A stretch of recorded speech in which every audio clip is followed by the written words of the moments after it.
kami ngayon at papaturukan namin si Coffee. Coffee na lang po kasi yung natitirang hindi naturukan. So, papabaksinan po namin sila for anti-rabies.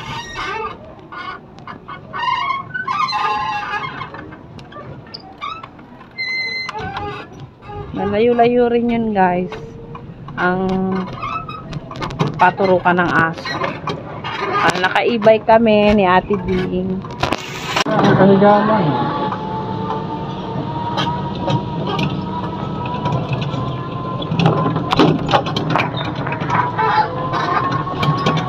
Tumal dito.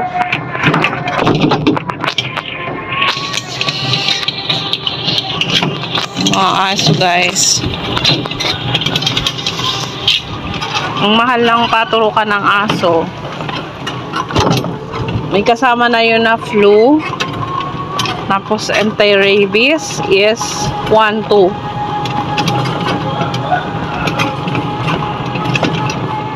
Bali guys, kailangan ng anti-rabies ng aso para kung in case na makakagat or ano, may protection sila or may protection din yung kakagatin. Huwag naman sana makakagat. Pero, kailangan talaga yun ng anti-rabies, lalo na pag ikaw ay may aso. Bali guys, yung iba kong aso ay tapos na sila sa kanilang vaccine. Ang natitira na lang po na hindi ko napaturokan last week ay si Coffee. Bali guys, next na turok ay last na siya. Last na turok na siya sa anti-rabies and flu. Pagkatapos niyan guys ay mag-yearly na sila sa turok. So, tinatapos ko na lang guys na mapaturokan na sila ngayon para matapos na at mag-yearly na lang sila sa turukan. Sana matapos na para yearly na lang yung gasto sa aso sa turok. Mas mahal pa guys ang pag-aalaga ng ang pag-aalaga ng aso ay hindi basta-basta. Kailangan din ng atensyon, pagmamahal at budget. Budget kasi marami silang pangangailangan bukod sa vitamins. Kailangan din nila na madala sa veterinary, sa kanilang mga medicine, like meron po silang mga iniinom na tinitake nila na maintenance ng mga aso. So, kasama na dun yung vitamins nila. At saka, kailangan din na actually guys, ako nagma-monthly ang pag-groom ko ng buhok ng aso. So, ngayon nga, kaka-groom lang nila. Si ate na lang po yung nag-groom ng buhok nila. Kasi dati pong nagtrabaho siya sa animal grooming. So, marunong siya mag-groom. Kaya siya na lang yung nag-groom para wala na akong gastos guys. So, ngayon naman yung araw ng turok ni Coffee. Bali guys, yung doktor niya is nagme-message na sa akin na maturukan ko na daw kasi lagpas na ng mga ilang weeks. So, kasi pag guys, nalagpasan siya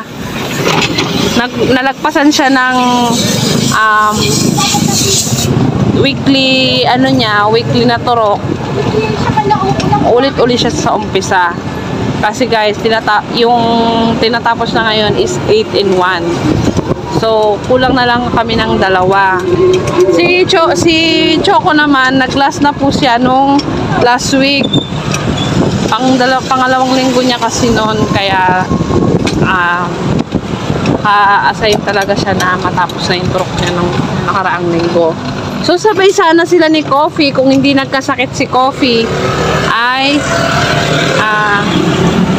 last na rin sana niya. Kaso nga lang, yun nga guys, nagkasakit siya. Bali, sinabi ng doktor na wag daw munang paturukan yung aso kasi sakit siya, ay monitor muna. So nga, ngayon nga ay hindi ka pa kami nakakabalik, pero naisip ko na paturukan na lang muna kasi nga baka nga malagpasan guys.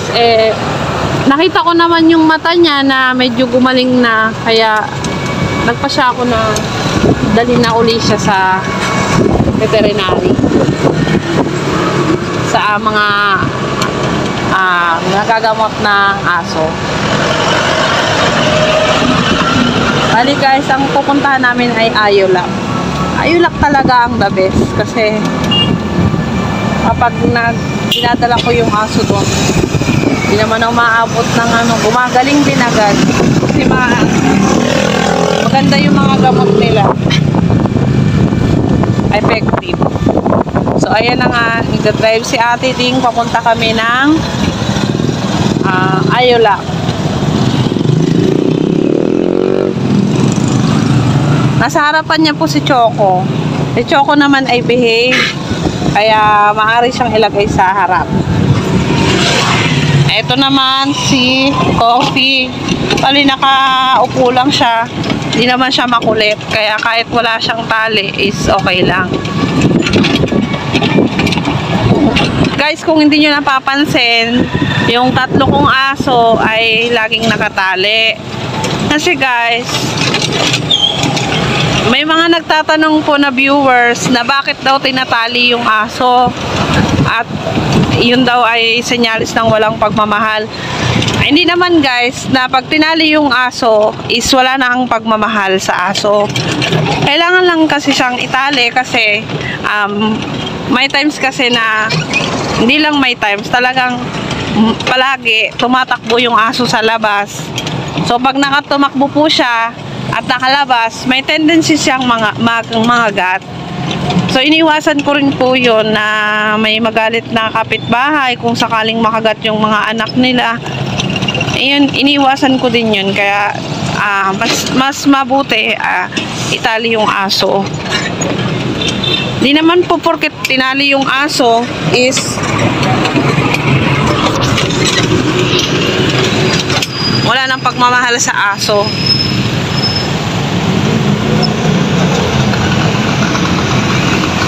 Andun pa rin naman yung pagmamahal sa aso, pero kailangan lang din mag-ingat kasi pag nakahagat yung aso, wala rin namang ibang sisisihin kung hindi yung may-ari.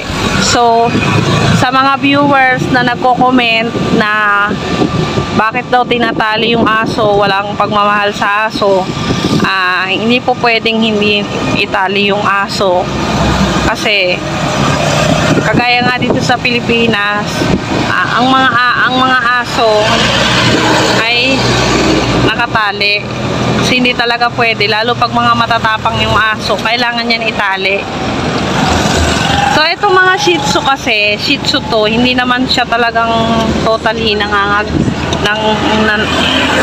nananakmal, or kung hindi naman sila totally masyadong matatapang, kaya pwede nang hindi itali. Kasi guys, yung mga aso ko, minsan nilalabas ko din kasi hindi naman po pwede na hindi rin sila makakita ng ibang mga tao sa labas. Kailangan din, kagaya rin ng mga tao, naiinip din sila. Kailangan din nilang ilabas-labas.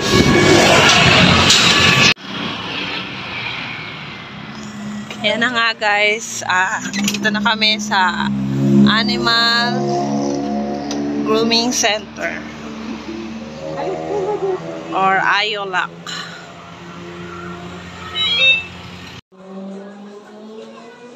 Asan yung papel? Hanapin mo yung kay Coffee.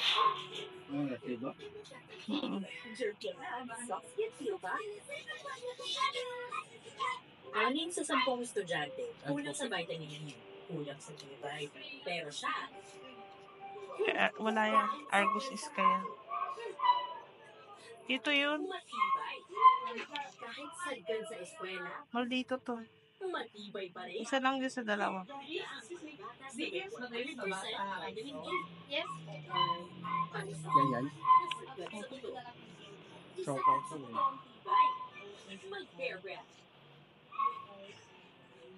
Ano? Hinahamon mo ko ulit? Mas maangas ka pa ngayon. Ubus ka sa akin. Ang mas pinasarap na Lucky Me Pancit Canton Extra.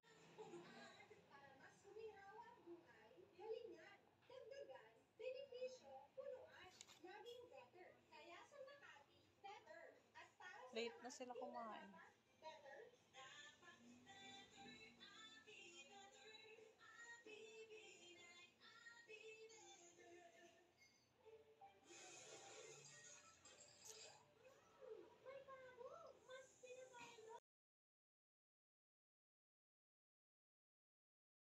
Nakuha ko di ano, dito pala pagkalong ko.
Nanti ka na sticker ta? Opo, nabikit ko lang.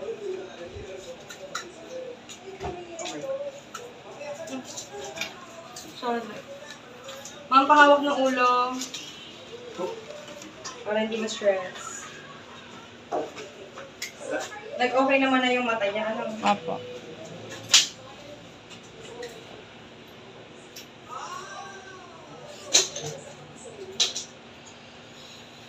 Buo naman yung tayo nito. Opo.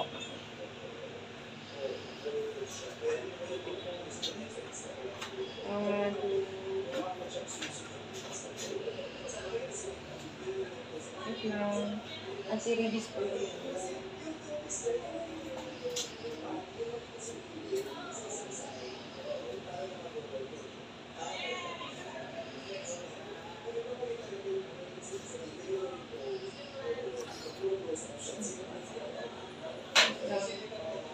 Wait lang po, huwag mong manibaba ko yun ha.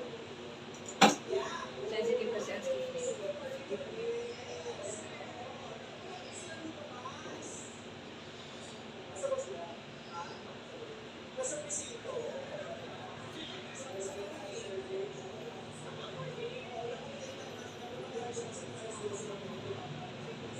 Sensitive naman ang skin mo.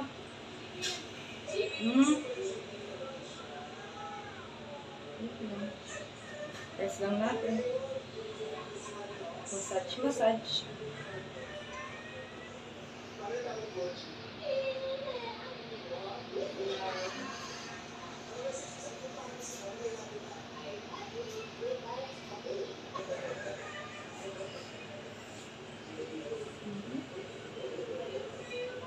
Ayan.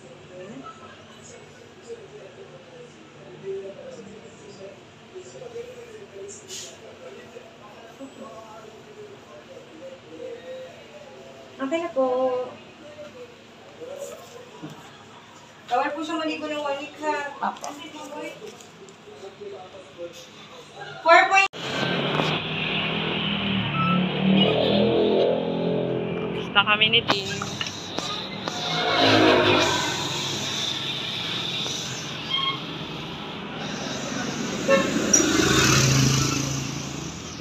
Ang hirap pa inumin ni coffee.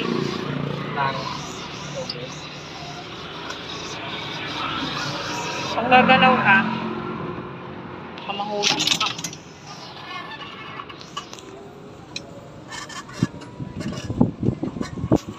Ang gagalaw dyan, coffee. Hindi naman malikot na si Pope. Maldito malikot. Kumakayo pa eh. Talaga naman nakatapos sa unahan. Tingnan mo naman, oh. Kala mo... Matay pa kamo yan. Itong dalawa, tahimik yung pag nakahan. Sinama ko nga yung din ng tatlo. Nakaupo lang silang dalawa ni Kopi at ni Choco. Si Maldito nakatayo, isa naman nakatuko.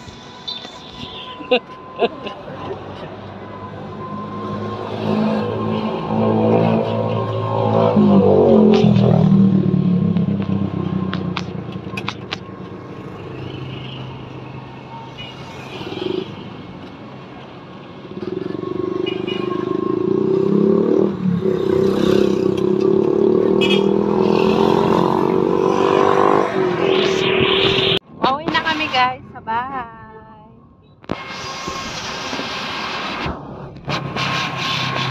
Tapos na silang magturo. Bali guys, September 30 ay totally tapos na sila. So, ang mangyayari niyan po ay yearly na ang turo nila. Pero ang sa purga nila ay every 3 months dapat silang purgahin. Babalik-balik na lang kami after 3 months po para sa purga.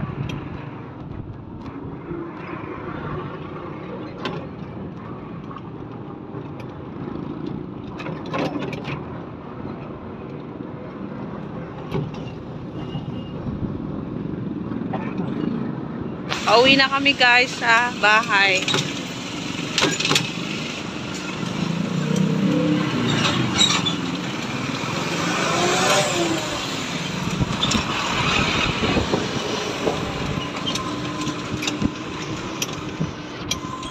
Tahimik lang si Coffee. Sensitive daw yung balat niya. Sabi ng doktor guys, si Coffee daw ay sensitive ang balat. Kasi nung tinurukan siya, yung balat niya ay nag-irritate.